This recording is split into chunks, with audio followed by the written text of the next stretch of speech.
How are you guys doing? Today is Monday, February 21st, 2022. I'm James Sims, and for this episode of The Elite, now that the 2022 Olympic Winter Games in Beijing have concluded, and the next Winter Olympic Games that will be played will be in Milan 4 years from now, I'm going to use this episode to, of course, tally up all of the medals from the 2022 Winter Olympics, as, of course, there are exactly 10 nations that have won at least 5 gold medals. There are 23 nations that have won at least a gold medal on the year. Not to mention that there are also exactly 11 or 13 nations that have a double-digit amount of medals for the year. So, of course, I'm going to go through the leaderboards for those, and I'm just going to go through the different events just to show which country dominated which event. But, of course, with that said, I do think it's worth noting that Norway would set a record as they won the most gold medals in a single Olympic Games.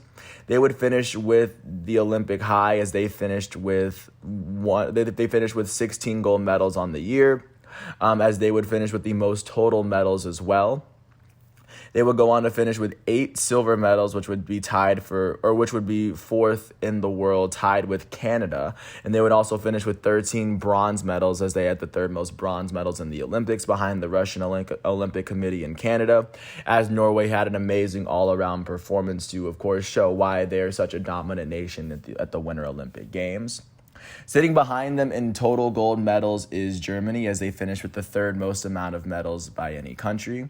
The third most gold medals went to the People's Republic of China, who was the host nation. They finished with 9 of them on the year. They had 15 total medals, sitting 11th among all nations.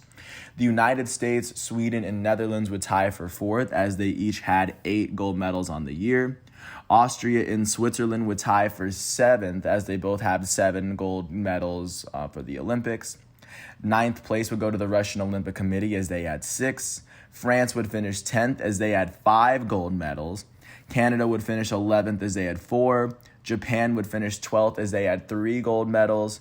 Italy, the Republic of Korea, Slovenia, Finland, and New Zealand would, of course, tie for 13th, as they had 2.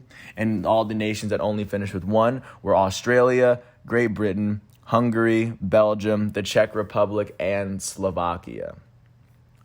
Taking a look at the nations that had the most silver medals at the end, the Russian Olympic Committee had the most silver medals, as they had 12. Germany and the United States would tie for 2nd, as they both had 10 silver medals on the year. Norway and Canada would tie for 4th, as they both had 8. Austria, Italy, and France would finish with 7 silver medals on the year. Japan would finish with 6 silver medals, and the Netherlands, as well as the Republic of Korea, would finish with 5. Looking at the nations who led the way with bronze medals, Canada and the Russian Olympic Committee had the most bronze medals, as they each had 14. Norway would sit 3rd, as they finished with 13 bronze medals on the year. Japan would sit 4th, as Japan had 9. Italy would finish with 8 bronze medals for the Olympics. The United States would finish with 7. And then skipping over 6, the nations that had 5 were Germany, Sweden, and Switzerland for right now. Looking at the nations who finished with the most medals, Norway, of course, finished with the most. They had 37. The only other nation that had at least 30 was the Russian Olympic Committee. They had 32 total medals, after they would lead the way in silver medals and bronzes. Canada would sit 3rd in total medals, as they had 27. They had the second most amount of gold medals. They had 12. They had 10 silver medals, tied for the second most silver medals, and they had 5 bronze medals. Sitting 4th in total medals was Canada. Canada would finish with 26 total medals. They had 4 gold, 8 silvers, which was tied for 4th, and they would finish with 14 bronzes, which is tied with the Russian Olympic Committee for the most. The United States would sit 5th with total medals, as they had 25. They were the last nation that had at least 20 as well. They had 8 gold medals, which, of course, tied them for 4th. They would also finish with 10 silver medals, which tied them for the second most. And they had the United States would also finish with 7 bronze medals as well. Sweden Austria and Japan would each tie for sixth with the most medals as they had 18. The Netherlands and Italy would tie for ninth as they each had 17 medals apiece. The People's Republic of China would finish 11th as they had 15. Switzerland and France would tie for 12th as they each had at least 14. The Republic of Korea would finish 14th as they had 9 total medals. Finland would finish 15th as they had 8. And Slovenia would go on to finish 16th as they had 7. Australia had 4 total medals. New Zealand and Hungary had 3.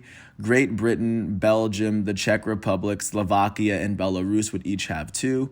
And then the nations that would only have 1 medal were Spain, Ukraine, Estonia, Latvia, and Poland. Looking at which nations dominated which sports. Looking at the alpine skiing events, the team that had the most medals in total was Switzerland as they finished with 5 gold medals. They had 9 total. And then the second best nation in terms of winning medals was Austria. They had 7 total. In the biathlon, the nation that dominated that event was Norway, of course. They had 14 total medals. They had 6 gold medals leading the way and 6 bronze medals leading the way for all nations in all those events. France would have the second most amount of medals as they had 7 of them, half of what Norway was able to achieve by that point. In the bobsleigh, Germany would take home the most medals as they took home 7 of the 12 available bobsleigh medals. In cross-country skiing, Norway would, of course, dominate that event as they had 5 gold medals. Russia would take home the most cross-country skiing medals as they had 11 of them. In curling, of course, the most medals would, of course, sit with Great Britain, or I guess Sweden would finish with the most curling medals as they finished with 3 of them. Great Britain, Sweden, and Italy were the 3 nations that were at least able to win curling golds this year. In figure skating, the most dominant nation was the Russian Olympic Committee. They were the only nation with 2 gold medals, and they had 6 total medals in the event. In ice hockey, the dominant nation was Finland because Finland was able to win 2 medals. They won a gold and a bronze in ice hockey. And then the other gold medal, of course, would go to Canada. In the luge events, the dominant nation was Germany, as Germany won 6 total medals, and they won all 4 of the gold medals that could have been won in luge. In the Nordic combined events, the dominant nation was Norway, as Norway won 4 total medals, and they won 2 of the 3 possible golds and 2 of the 3 possible silvers. In short track speed skating, the most dominant nation was the Republic of Korea. They had 5 total medals, 2 golds and 3 silvers. The People's Republic of China and Netherlands were the only 2 other nations to get more than 1 medal in short track speed skating. In the skeleton, the most dominant nation was Germany, as they had both gold medals. They had 3 total medals in the skeleton events. In ski jumping, the top nation was Slovenia. Slovenia would finish with 4 total medals. They were the only nation that finished with more than 1 gold medal in all of ski jumping. In snowboarding, the top nation would be Austria. Austria and the United States would be the 2 teams with 3 gold medals. Canada would have the most snowboarding medals as they finished with 6 of them. They had 4 bronze medals in snowboarding this year. And last but not least, in actual speed skating, the dominant nation was the Netherlands. They finished with 6 gold medals, and they also had 12 total medals, winning in both of those. Sweden was the only other nation to have at least 1 gold medal, as Canada and Japan would finish with the second most amount of medals in total speed skating, as they both finished with 5. But that is what brings this 2022 Olympics to a wrap, as the 2026 Winter Olympics will be played in Milan, which is in Italy, a city that I've seen, a very beautiful city. I can't wait to see what happens there. And hopefully with that said, I want to thank everyone for listening to all 9-10 minutes of this piece. I do hope all is well. And once all of today's exhibitions and matchups are done, I'm going to come back tomorrow on Tuesday, February 22nd for another episode of The Elite. And I do want to thank the Olympics websites for giving me all the figures and all of the stats for this episode, because I wouldn't be able to do it without them. And with that said, once everything is done today, I'm going to come back tomorrow. And once again, thanks for listening to today's piece, and I will catch you with another piece tomorrow. Peace out.